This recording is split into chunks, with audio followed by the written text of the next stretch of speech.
Algo personal es el editorial de todos los días político en Nos Siguen Pegando Abajo. Y hoy tenemos un hilo conductor al que le podemos titular de esta manera: del viernes 21 de agosto de 2026, el desvío. Desvío tiene tres acepciones. Y hoy las tres funcionan a la vez: el desvío ferroviario, el desvío de fondos y el desvío moral. La editorial va a recorrer las tres acepciones y termina en las rutas de acá. Frase de eje que se repite 3 veces a lo largo de este editorial: todo esto es legal. Lamentablemente. Fíjese qué pedazo de sistema legal que tenemos, que todo esto que vamos a contar ahora, aunque usted no lo crea, es legal. Espere que te voy a poner el título: algo personal entre estos tipos y yo. Muy bien. Arrancamos.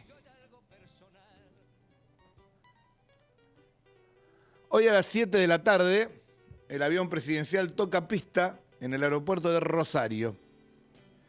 De ahí, helicóptero hasta la helipista de la prefectura. De ahí, auto oficial hasta la sede de la Bolsa de Comercio. A las 8 en punto, Javier Milei cierra el acto por los 142 años de la entidad delante del sector agroexportador, financiero y pyme de la región.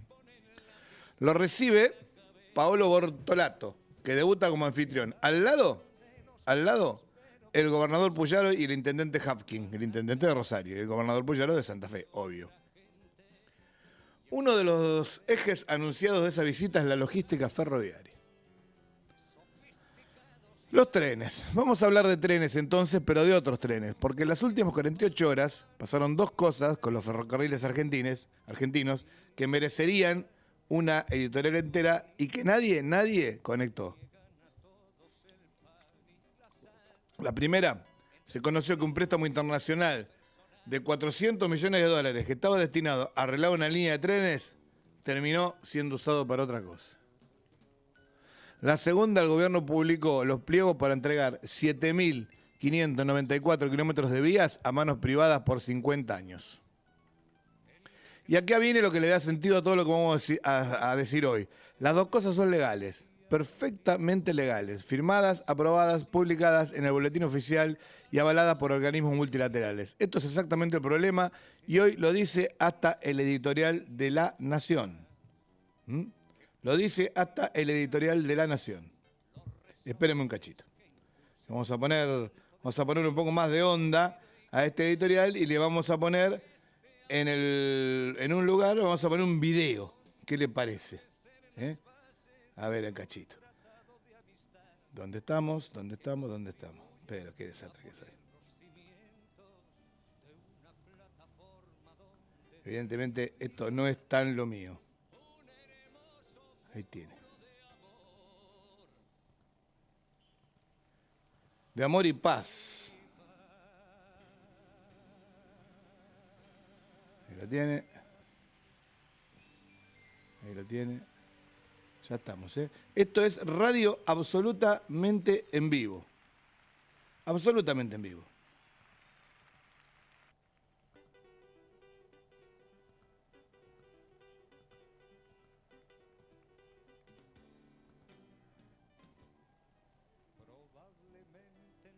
Ahí tiene, ahí va. Como le iba diciendo, las dos cosas de las que vamos a hablar ahora son legales. Y que sea legal no implica que esté bien. Porque eso es lo que pasa acá. Que sea legal no implica que está bien. ¿Y cómo puede explicarse eso? Y bueno, porque no necesariamente tiene que estar bien. No se puede explicar mucho a veces cómo una cosa que es legal está mal. Porque de lo que se trata acá es de llevar al límite lo que es legal y lo que no. Y eso es lo que por ahí, de alguna manera, nos complica la vida. Nos complica la vida tremendamente, porque usted dice, y bueno, pero ¿y yo qué culpa tengo si una cosa que es legal de alguna manera no me conviene y deja de serlo? Y bueno, ahí tiene, ahí le gusta, A él le gusta, vamos, va, yo de un lado y el video del otro lado. Mire qué divertido. Bueno, vamos a llegar hasta ahí, hasta lo que dice hoy el editorial de La Nación, que es exactamente el problema, que todo es legal, perfectamente legal, firmadas, aprobadas, publicadas en el boletín oficial. Mientras tanto, fuera de la bolsa ahora mismo, mientras nosotros hablamos, la multisectorial que integra la CGT Rosario y los gremios del transporte y organizaciones sociales concentran en la Plaza Sarmiento. Declararon a Milei persona no grata de la ciudad. Adentro va a hablar de logística, afuera van a hablar de otra cosa. Vamos por partes. La nota más importante de la semana, aunque no haya sido tapa de nada, es esta, a mi criterio, por supuesto. En 2018, la Argentina consiguió un préstamo del Banco Interamericano de Desarrollo, del BID, por 400 millones de dólares. Como todos los préstamos del Banco Interamericano, son para el desarrollo y son con destino específico, escrito contractual. La modernización integral de la línea San Martín. Vías, señalamiento, control de trenes, comunicaciones. El Estado argentino se comprometía a poner además 122 millones propios. O sea, 400 millones más 122, 522. Estamos hablando de un tren que mueve 28 millones de pasajeros por año entre Retiro y Pilar. No es un ramal romántico de La Pampa para hacer turismo. Es donde va la gente a laburar entre Pilar y Retiro todos los días en varias frecuencias. Es el transporte de laburantes del norte del conurbano. ¿Cuánto de esa plata llega a las vías? Llegó a las vías, según la reconstrucción que hizo la política online, ni $1. En 2023 se adjudicó una licitación para material rodante. Se habían emitido las órdenes de compra, con la asunción de Milei el proceso se frenó. Días después, un choque de trenes del San Martín en Palermo dejó 60 heridos. 2023, en pleno gobierno de Alberto Fernández. Dejémoslo claro, 2023. Estaban las órdenes de compra, con la asunción de Milei, el proceso se frenó. Clarito. 10 de diciembre, asume Milei, todo el proceso que estaba en marcha para comprar el material rodante se frenó. Y hubo un choque de trenes de San Martín en Palermo que dejó 60 heridos. No sé si se acuerda que el tren se apretó contra se apretó contra el borde de un puente. Pues se salió precisamente por una falla en el material rodante. No digo que ya hubieran estado estas obras, pero si con esto no nos damos cuenta de la necesidad de arreglarlo, bueno, ¿qué quiere que le diga? En paralelo, Toto Caputo ya se había sentado a negociar con el BID para darle otro destino al préstamo. El organismo lo avaló. La plata se reasignó a un programa que se llama, anoten el nombre porque es una obra maestra del eufemismo, Programa de Apoyo a la Sostenibilidad Fiscal y el Crecimiento. El BID explicó que, según le había dicho Caputo, esto iba a fortalecer las balanzas públicas y la balanza de pagos. Traducido del multilateral al castellano, la plata del tren se fue a sostener el dólar. El auditor, Luis Naidenov, que no es precisamente un militante opositor, calificó la decisión de una enorme irresponsabilidad y agregó un dato que conviene retener. Los fondos de la emergencia ferroviaria declarada por decreto en 2024, unos 500 millones para todo el sistema, no compensan la pérdida de un crédito de 522 millones que era exclusivamente para esa línea. ¿Y cómo está esa línea? El informe de la Auditoría General de la Nación es demoledor. Los accidentes del ferrocarril aumentaron 72% en 2024. Las fallas técnicas subieron 400% y la cadena de responsabilidades falló en todos sus eslabones. La CNRT controló de manera parcial, la Secretaría de Transporte no respondió formalmente los informes que recibió y la operadora respondió apenas el 38% de las observaciones. Volvemos. Los accidentes del ferrocarril aumentaron 72% en 2024, según el informe de la Auditoría General de la Nación. 72%, falta de mantenimiento total. Y las fallas técnicas subieron 400%. Es un milagro que ese 400 haya provocado nada más que accidentes del 72%, la suba. Ahora bien, seamos justos porque acá hay un argumento del otro lado y hay que ponerlo entero. El gobierno diría, con razón, que ese préstamo estaba disponible de 2018, que durante 6 años, con 3 gestiones distintas, tampoco se ejecutó, que la plata es fungible y que la estabilidad macroeconómica también es un bien público. Sin un peso previsible no hay obra que se sostenga. Todo eso es cierto, pero no toca el punto. El punto no es si conviene o no defender el tipo de cambio. El punto es que un crédito con asignación específica se convirtió en munición cambiaria con la firma de todos y que ahora ese tren no tiene ni la plata vieja ni la plata nueva. Retengan esa frase que es la clave de hoy. Es legal. Vamos al segundo bloque que vamos a titular 50 años. Segunda cosa que pasó con los trenes. El miércoles a las 13:03, Luis Caputo firmó la resolución. El jueves de madrugada se publicó en el boletín oficial. Resolución 1350 del 2026. Y arrancó formalmente la privatización, nada menos y nada más que del Belgrano Cargas. ¡Ja! ¿Qué tal? El Belgrano Cargas. Recordemos que las vías que pasan por Pergamino, ahí donde ahora está el Parque Belgrano, es precisamente el ferrocarril Belgrano. Y que probablemente parte de eso sería revitalizar esa línea de ferrocarril que según creemos todos está desactivada, pero está dentro de esta línea. Porque la concesión a la municipalidad para que hiciera todo lo que hizo, dejando siempre las vías libres, porque las vías están libres, en mal estado y todo, pero están libres, no se construyó nada sobre la vía, la firmó el que era en ese momento el jefe, el presidente de Belgrano Cargas, nada menos que D'Alessandro, exintendente de Salto. Fíjese lo que son las derivaciones. Se licita la concesión de las vías de 3 líneas, Belgrano, San Martín y Urquiza, 7.594 kilómetros operativos, 16 provincias por, escuche esto, 50 años. No es lo mismo 50 años que decir 2076, ¿no? Por 50 años. Es lo mismo, pero suena más duro. Inversión objetivo en torno a los $1.000 millones. Régimen de acceso abierto. El concesionario maneja la infraestructura y cobra peaje a quien quiera correr sus trenes. Y quien invierta al menos 200 millones en renovación de vías puede meterse al RIGI. A ver, ¿qué significa esto? Que si alguien dice, bueno, a mí en el tramo Puerto San Lorenzo a tal lado me conviene, pongo 200 millones, me meto al RIGI y arreglo ese tramo. Las consultas se reciben hasta el 28 de octubre. Nada.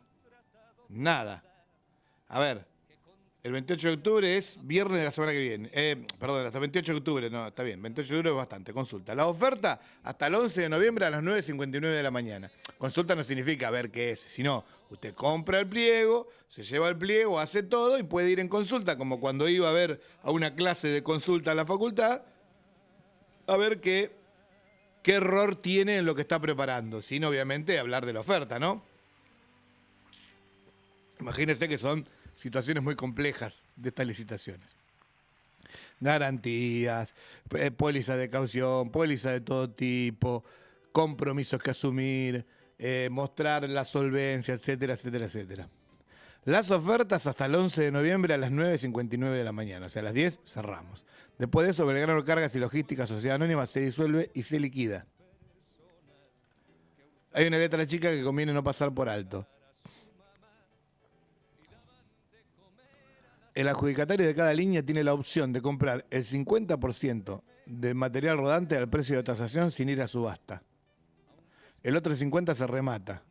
O sea, si usted le pone un precio de subasta de 50.000, de 100.000, póngale para hacer números redondos, y compra la mitad por 50, ¿a cuánto cree que se va a rematar el otro 50% que no le sirve nada más que usted? Lo puede comprar a 10, a 5, a 2, a lo que sea. ¿Quién va a venir a ofertar por el 50% de un material rodante del cual usted ya tuvo la opción de comprar el 50%? La base total del material rodante ronda los 500 millones de dólares. O sea, locomotoras y vagones que compró el Estado, la mitad se venden sin pujar. Sin pelearnos. Y la otra mitad a precio vil, olvídese. Y está la cláusula, llamada cláusula anti-China, aunque el pliego no nombra a China ni una vez. Lo que dice que no pueden participar personas jurídicas controladas directa o indirectamente por estados soberanos extranjeros. El mismo criterio que ya se aplicó en la hidrovía y en la licitación eléctrica del AMBA. Piensen la escena completa. Buena parte de la recuperación del Belgrano Carga de la última década se hizo con financiamiento chino. En agosto, el Banco Central renovó el swap con el Banco Popular de China por 20.000 millones de dólares y los tiró hasta 2031. Plata que no tenemos. No es que China nos volvió a prestar plata. Tuvo que renovar el swap porque no tenemos forma de devolverla. Es decir, la plata china sigue sosteniendo las reservas del Banco Central en los números. Pero las empresas chinas no pueden ni presentarse a la licitación del tren que ayudaron a levantar. ¿Por qué? Porque todas las empresas chinas tienen una participación del Estado, por una cuestión de la ley china. No hay empresas totalmente privadas chinas. Todos tienen un 1%, un 0%, un 0,5% de participación del Estado. Entonces, esto es decir que no vengan empresas chinas. Y esto no es una política ferroviaria, es una política exterior escrita en un pliego de licitación. Podría haber dicho tranquilamente que no tenga más del 5% de participación de un Estado extranjero. Entonces vos limitás la participación esa. Esto es muy discutible, señores, ¿eh? Esto es muy discutible. Parece un acto de soberanía, pero no es un acto de soberanía cuando está dirigido a un solo país. Y no es un acto de soberanía cuando puede venir otra empresa extranjera que no tenga capitales, por ejemplo, del gobierno de Estados Unidos, del gobierno de Bélgica, pero que esté sostenido por gente de esa nacionalidad y holding de esa nacionalidad. ¿Cuál es la diferencia? Muy difícil de cortar a dónde sí y a dónde no se puede o no se puede. Ahora, hay un argumento del gobierno que es fuerte y que hay que decirlo completo. Desde 1970, la producción agropecuaria argentina se multiplicó por 6 veces y el Belgrano Cargas hoy transporta menos cargas que entonces. Menos. Volvemos. Desde 1970 se multiplicó por 6 la producción agropecuaria, especialmente después de la sombra directa, y el Belgrano Cargas hoy transporta menos carga que entonces, que en el 70. En 2023, según los informes técnicos oficiales, el incumplimiento del mantenimiento programado del parque tractivo estuvo entre el 20 y el 40%. El Estado administró ese sistema y lo administró mal. Y el esquema que se elige, acceso abierto con las vías y los terrenos siguiendo en mano del Estado y revirtiendo el final de la concesión, no es una venta, es una concesión de obra. Por 50 años, pero concesión de obra. Ahora, todo eso es verdad. Y sin embargo la pregunta queda intacta y es una sola, y yo imagino que usted, si viene siguiendo el hilo de esto, que es bastante aburrido, pero son las cosas que pasan en este país, si el Estado no fue capaz de controlar un operador estatal, ¿con qué herramientas va a controlar a un concesionario privado durante 50 años? 50 años. Quien firme ese contrato va a estar cobrando peaje cuando los que hoy tienen 20 años se estén jubilando. ¿Y sabe qué? Esto también es legal. 3. El Alvear. Vamos al escenario donde se explica el resto. Ayer a la tarde, Hotel Alvear, Council of the Americas, el evento anual que organiza esa entidad junto a la Cámara Argentina de Comercio y que, esto es un dato, vienen bancando todos los gobiernos de hace 23 años, kirchneristas incluidos. La anfitriona es Susan Segal, quien preside el Council desde hace más de 2 décadas, más de 20 años. Detalle chiquito y letal. El presidente llegó y no la reconoció. Entró y saludó primero a Natalio Greenman de la Cámara de Comercio, uno de sus principales defensores del empresariado. Tuvieron que decirle quién era. A ver, no es que no la había visto nunca. Ha estado innumerables veces con ella. No la reconoció. Detalle número 2. Y este es el político, mientras la idea y se lo daba Greenman, un sector del establishment, con Paolo Roca y Héctor Mañeto a la cabeza, está estudiando la alternativa a Patricia Bullrich. El dueño de Techín y el dueño de Clarín mirando para otro lado. Eso en el idioma del círculo rojo no es un rumor, es un aviso. No es un rumor, es un aviso. Y después habló. 60 minutos habló. Y vamos a ver qué dijo. Volvió a cargar contra Roca, de Techín. Le dijo que se benefició con la prohibición de exportar chatarra que le permitía comprar insumos más baratos. Ni una palabra, que ayer le dedicamos buena parte del editorial, a que le acaba de dar el mayor rigui en vaca muerta de la historia, 6.400 millones de dólares, a Texpetrol, que es miembro del Grupo Techín, parte del Grupo Techín, que encabeza este Roca. O sea, bla, bla, bla, bla, bla, bla, bla, bla, pero después le firmás el decretito. La emprendió contra Javier Madanes Quintanilla y festejó que 921 trabajadores de FATE se quedaran sin empleo. ¿Entienden lo que estoy diciendo? Dijo, tengo a 47 millones beneficiándose y 921 perjudicándose. Los 921 perjudicándose lo conocemos, los 47 millones beneficiándose, la verdad, no están por ningún lado. Pero bueno, es lo que dijo. Y después mirando la platea dijo esto. Si queremos ser grandes, tenemos que ponernos los pantalones largos y los prebendarios hijos de puta tienen que quebrar. Disculpen las palabras, pero son las palabras de nuestro presidente. Y remató, ustedes tienen que definir de qué lado están. Vamos a leerlo otra vez. Si queremos ser grandes, tenemos que ponernos los pantalones largos y los prebendarios, hijos de puta, tienen que quebrar. Ustedes tienen que definir de qué lado están. Escuchen dónde dijo eso. En la primera fila estaban Gustavo Weiss, de la Cámara Argentina de la Construcción, y Martín Rapalini, de la Unión Industrial. Los dos sectores más golpeados de la gestión. Los dos cuchicheando mientras el presidente explicaba que la libertad duele. Después negó que haya una crisis salarial con una pregunta que es una obra de arte de la empatía. ¿Alguno de ustedes está en contra de que caigan los salarios del sector público? Explicó que sí, que desaparecen empresas, pero que son de un empleado y abren otras de 10. ¿Dónde están? No sé. Y en el medio de una exposición económica ante inversores se acordó del aborto y dijo que estamos pagando muy cara la locura de los pañuelitos verdes. ¿Qué tendrá que ver? Primero, dejemos... Ni hacer un comentario sobre la barbaridad que dijo, porque la verdad que estaríamos toda la tarde comentando esa cuestión y además a qué se refiere, porque se refería a la baja de la tasa de natalidad cuando todas las tasas dan que la cantidad de interrupciones legales del embarazo es la misma que la cantidad de interrupciones del embarazo comprobadas que había antes de que tuviera la ley, nada más que ahora son legales, antes eran ilegales y mucho más peligrosas, pero bueno.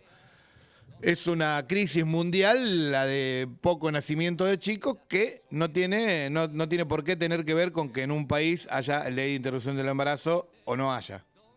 ¿No? Bueno, eso es una opinión mía, basada en, obviamente, un montón de estadísticas que usted puede encontrar en cualquier lado. Póngalo en cualquier buscador y va a encontrar que dice exactamente lo mismo que yo y que, especialmente los países europeos, son los más preocupados por la baja de la natalidad que está en el doble que la nuestra. Los chicos no quieren tener hijos. Si no quieren tener hijos porque no quieren traer un hijo a este mundo por un lado y porque no quieren tener esa responsabilidad porque cambió la sociedad también. Porque no se sienten capaces de tener esa responsabilidad y porque además ahora toda la educación sexual hace que haya cada vez menos embarazos no planeados, que es un drama para cualquier familia. Más allá de que después los chicos nazcan y lo queramos mucho, obviamente, ¿no? La reacción a todo esto que dijo Milei, especialmente a la locura de los pañuelitos verdes, pocos aplausos. Más dicho desde un hombre que decidió no tener hijos y su hermana que no tiene hijos y la mayoría de los funcionarios o de los capitotes de su idea, Santiago Caputo, Lilia Lemoine, etcétera, etcétera, tampoco tienen hijos. Que está bien, cada uno puede decidir lo que quiera. Pero, ¿con qué cara puede culpar a alguien de no querer tener hijos? A ver, un poco de coherencia, es mucho pedir quizá. La reacción, como dije, pocos aplausos y los que hubo vinieron mayormente de la fila donde estaban sentados los ministros y los secretarios de Estado. Podemos titular este discurso como lo hizo La Tecla, con la frase que el propio Milei usó para defenderse. La foto es horrible, pero la película es la mejor. Hay una cosa que quiero decir sin vueltas porque me parece la más grave de todo el discurso. No es el insulto. El insulto ya es un paisaje para Milei. Lamentablemente lo hemos naturalizado que Milei va a insultar. El insulto es el festejo. Un presidente de la nación celebrando en público con números 921 despidos. No aplicándolo, no lamentándolo como un costo de una transición. Porque podría decir, lamentamos muchísimo que esta transición que tanto nos está costando llevar haya llegado a tener que 921 personas de FATE se queden en la calle porque FATE no supo hacer esto, FATE no supo hacer otro, como lo quiera explicar. No. 47 millones contra 921, como si fuera un partido de fútbol, como si la vida de una persona fuera más importante que la de la otra. Esto es una falta de empatía aritmética que sirve para justificar absolutamente cualquier cosa. Ha servido para justificar desde genocidios hasta cualquier cosa. Y por eso hay que mirarlo con cuidado. Detrás de cada uno de esos 921 números hay una familia, una cuota, un colegio. Y ahora los datos que le dan la razón al gobierno porque existen y hay que darlos. El INDEC informó esta semana que la actividad económica creció 2,7 interanual en junio y acumula 1,9 en el primer semestre. En junio la economía volvió a crecer 0,8 después de 2 caídas mensuales consecutivas. 12 de los 15 sectores relevados subieron. Industria 1,9, construcción 2,8, comercio 0,8 y la inflación mayorita de julio dio 0,8. Estos son datos buenos y son datos reales. Con esos números un gobierno puede sostener que su modelo y a su manera avanza. El problema no es el número. El problema es que nadie en ese gobierno parece capaz de decirlo con un mínimo de empatía por el esfuerzo que ese progreso está costando. El esfuerzo que ese progreso que los argentinos de a pie no ven, le está costando a ellos para que progresen otros sectores. Y ahí es donde entra el bloque que sigue. Ayer a las 2 de la tarde, mientras el presidente se preparaba para hablar en el Alvear, había otra escena a 10 cuadras. La CGT, las dos CTA y la UTEP marcharon desde Paseo Colón hasta el Palacio de Hacienda. La llamaron la Marcha de los Endeudados, el Palacio de Hacienda y la Casa Rosada amanecieron vallados, ya sabiendo que estaba esta escena. Los números que llevaban y son del Banco Central no son de un panfleto, son estos. La tasa de incumplimiento en préstamos a los hogares llegó al 12,7 en junio de 2026. En octubre de 2024 era 2,5. Se multiplicó por 5 en 20 meses. 5.800.000 personas acumulan atraso de más de 90 días. 132% más que en febrero de 2024. Y arriba de eso está el capítulo billeteras. Costos financieros totales que en algunas simulaciones de Mercado Pago trepan a 4 dígitos anuales. 4 dígitos anuales. Cuando la misma empresa en Brasil cobra alrededor del 60%. 4 dígitos anuales estamos hablando de 1000% para arriba. Usted simula un préstamo a 24 meses en Mercado Pago y llega a más del 1000% anual. Y en Brasil alrededor del 60%. Y acá con el dólar quieto. O sea, en los dos lugares ganan en dólares. La misma empresa, el mismo dueño, 20 veces la tasa. Bueno, la CGT... un minutito. Entregó un petitorio con 3 puntos. Que el Banco Central regule las tasas, un plan para pymes y un programa de refinanciación con tasas atadas a la evolución de los ingresos. La respuesta oficial ya la conocemos. Caputo dijo es un asunto entre privados. El presidente del Banco Central, Bausili, comparó la salida de la morosidad con un proceso digestivo y avisó que meter al Estado ahí generaría riesgo moral. Y Milei, que descartó cualquier ayuda a los morosos con una frase que ya quedó. Nadie les puso una pistola en la cabeza para endeudarse. En la marcha, el titular de ATE le contestó que las políticas económicas del gobierno se convirtieron en una 9 milímetros apoyada en las 100 de millones de argentinos. Ahora miren la simetría del día porque es perfecta y obviamente no la inventé yo. El Estado tomó plata que tenía un destino escrito, que era arreglar un tren, y la usó para tapar un agujero de corto plazo. Millones de familias tomaron plata que tenía un destino escrito, el sueldo, la comida, el alquiler, y la desviaron a pagar intereses. Los dos hicieron lo mismo. La diferencia es que uno lo hizo con la firma de un organismo multilateral y el otro lo hace con una app en el teléfono a las 3 de la mañana. Preocupado, sin poder dormir. Y solamente a uno de los dos le dicen que es un problema de responsabilidad individual. Del lado bonaerense, Kicillof anunció ayer medidas provinciales sobre billeteras virtuales y disparó la frase que resume la discusión. No es un tema entre privados. Comparó el endeudamiento familiar argentino con la crisis subprime de 2008 y dio un dato para tener a mano. El 60% de la población adulta del país tiene alguna deuda. 21 millones de personas tienen alguna deuda. Hoy La Nación publicó un editorial titulado simplemente Decoro. No lo firma nadie, es la posición institucional del diario y es la mejor pieza que leí en la semana porque le pone nombre a lo que veníamos rodeando. La tesis es esta. El derecho establece el límite de lo prohibido. El decoro señala el comienzo de lo debido. El decoro no es cortesía ni buenos modales, es una virtud cívica que consiste en renunciar libremente a algo que, aun siendo jurídicamente posible, compromete la confianza que los demás depositan en uno. El diario lo aplica a los jueces. Menciona el nombramiento de la esposa del juez federal Marcelo Martínez de Giorgi, quien tiene a cargo una investigación donde podrían verse comprometidos intereses del poder. Menciona a Diego Barrueta Beña, que integró el Tribunal de Ética de la AFA, fue a la fiesta de cumpleaños del juez Maí, que es en la Quinta de Pilar, y después no se excusó en la causa que liga a esa propiedad al tesorero de la AFA. Y menciona a Ernesto Kreplak, a cargo de la causa del fentanilo contaminado, hermano del ministro de Salud bonaerense, en una provincia donde murió la mayoría de las 90 víctimas documentadas y que además le compraba a la droguería involucrada. Ninguno se excusó, ninguno estaba obligado a hacerlo. Y ahí está la frase que a mí me ordenó toda esta editorial de hoy. Las instituciones no empiezan a morir cuando se viola la ley, empiezan a morir cuando le falta el decoro. La falta de decoro deja de escandalizar. Volvemos. Las instituciones no empiezan a morir cuando se viola la ley, empiezan a morir cuando la falta de decoro deja de escandalizar. Apliquémoslo a todo lo que venimos diciendo. ¿Fue ilegal reasignar el préstamo para los trenes? No, lo firmó el BID. ¿Es ilegal concesionar 7.500 kilómetros de vía por 50 años? No, lo habilitó la ley Bases. ¿Es ilegal que el presidente insulte a los empresarios que lo fueron a escuchar? No, es su estilo.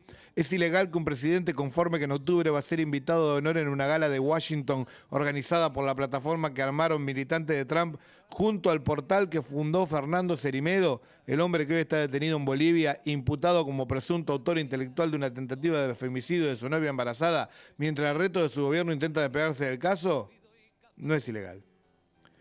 Nadie lo va a procesar por ir a una cena. Es indecoroso que una palabra, como dice el diario, murió 2 veces, primero cuando dejó de orientar la conducta y después cuando desapareció del idioma. Conviene decirlo con precisión. La responsabilidad penal de Cerimedo la va a determinar la justicia boliviana. Está imputado, no condenado, pero la conducta del Estado argentino frente a la exposición del caso no depende de ningún fallo y esto ya está a la vista. Lemoyne dijo que los sicarios tenían mala puntería. Acusó a la víctima de generar un autoatentado cuando le metieron 3 balazos, ¿a quién se le puede ocurrir? Y Milei le retuiteó, y además comparó a los sicarios con los copitos que le dispararon, que a los que no le salió el disparo a Cristina. Fíjese, todo se desatinó junto en un mismo tuit que Milei retuiteó. Bueno. Ahora bajemos todo esto a la altura de nuestra ruta, porque acá el desvío dejó de ser una metáfora y se convierte en pozos.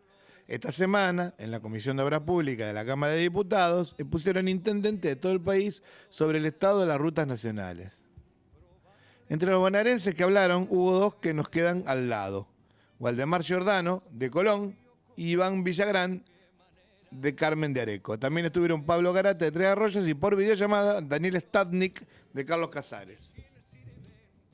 Stadnik dijo que a la Ruta 5 en su zona la llaman la Ruta de la Muerte, y dio el número. En el primer semestre de este año hubo más de 200 accidentes y murieron 21 personas. En el primer semestre de este año hubo más de 200 accidentes y murieron 21 personas. 4 eran vecinos de Casares. Contó que desde que asumió Milei y hasta hace 2 meses, en esa traza hubo 0 mantenimiento. Los intendentes contaron algo que en el interior no necesita explicación. Hay pueblos a los que la ambulancia no llega rápido porque tiene que ir directamente por la banquina. El dato que cierra el círculo de toda la editorial lo aportó Patricia Masitelli, asesora de la Federación de Personal de Vialidad Nacional. Escuche bien porque es textual. Dijo, hay 1 billón de pesos del impuesto a los combustibles que no se aplicó ni al mantenimiento, ni a rutas, ni a nada. Y que ese billón está en una mesa de dinero colocado en un 85% en títulos públicos y el resto en plazos fijos. 1 billón de pesos que ustedes pagaron cada vez que cargaron nafta en Pergamino, en Colón, en Arrecifes, en Rojas, está puesto a rendir. El intendente Tres Arroyos lo dijo de esta manera. Imagínense los legisladores si fuera un intendente que estuviera usando un fondo afectado para otra cosa. Estaríamos en las tapas de los diarios o directamente en la sección de policiales. Stadnik, el intendente de Casares, dijo sobre las declaraciones del vocero Adrián Radier, que había dicho que los fondos se están usando porque él lo nota cuando viaja a La Pampa. Esa plata que dice el vocero acá no se ve, no está. Agregó que los arreglos que se hacen la paga la empresa concesionaria con la plata del peaje, no con el impuesto. Un detalle de esta reunión final, no fue ningún diputado de La Libertad Avanza. El partido que está gobernando no fue a esta reunión para hablar de las rutas. ¿Cuál fue la excusa? Ninguna.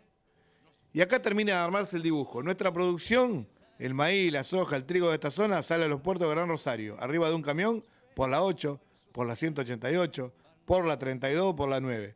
No sale por el Belgrano Cargas, que es la línea que hoy se licita y que corre por otro lado del mapa. O sea, el tren que se privatiza no pasa por acá. El impuesto que pagamos en el subsidio sí sale de acá y está en una mesa de dinero en vez de estar arreglando las rutas. Y hay una arista más para seguir. Esos tramos de la 188, de la 8, de la 9 ya están concesionados a privados que cobran peaje. Es decir, pagamos el impuesto a los combustibles que no se usa para la ruta y arriba pagamos el peaje que sí la arregla. 2 veces por el mismo asfalto. Bueno, para ir cerrando. En un rato en Rosario el presidente va a hablar de la logística ferroviaria delante de la gente que exporta lo que producimos nosotros. Y probablemente tenga razón en varias cosas. La actividad creció en junio, la industria creció, la inflación mayorista dio 8 décimas. Yo no vengo a decirle que todo está mal. Vengo a decirle algo más incómodo, que casi nada de lo que discutimos hoy es ilegal. El préstamo al tren se resignó con la firma del BID, los pliegos de 50 años se publicaron en el boletín oficial y están avalados por la ley Bases, el impuesto a los combustibles está colocado en títulos públicos, no en el bolsillo de nadie, y la gala de octubre en Washington es una cena, no un delito. Todo prolijo, todo firmado, todo perfectamente legal. Y sin embargo algo se desvió. La palabra lo usó hoy una columna de Perfil y es exacta. Lo que estamos viviendo es un desvío general. Los desvíos en el lenguaje ferroviario son esas vías laterales donde se aparta un tren para dejar pasar a otro. El tren que se aparta no descarrila, no choca, simplemente queda ahí, quieto en una vía muerta, esperando que alguien recuerde que existe. Eso es lo que pasó con el tren San Martín, con el billón del impuesto a la nafta, con la ruta 5, con 5.800.000 personas que no pueden pagar. Están todos en el desvío y el tren principal, el que tiene prioridad, pasa hoy a las 8 de la noche por Rosario. Bueno, nos vemos el lunes con otra de nuestras editoriales políticas.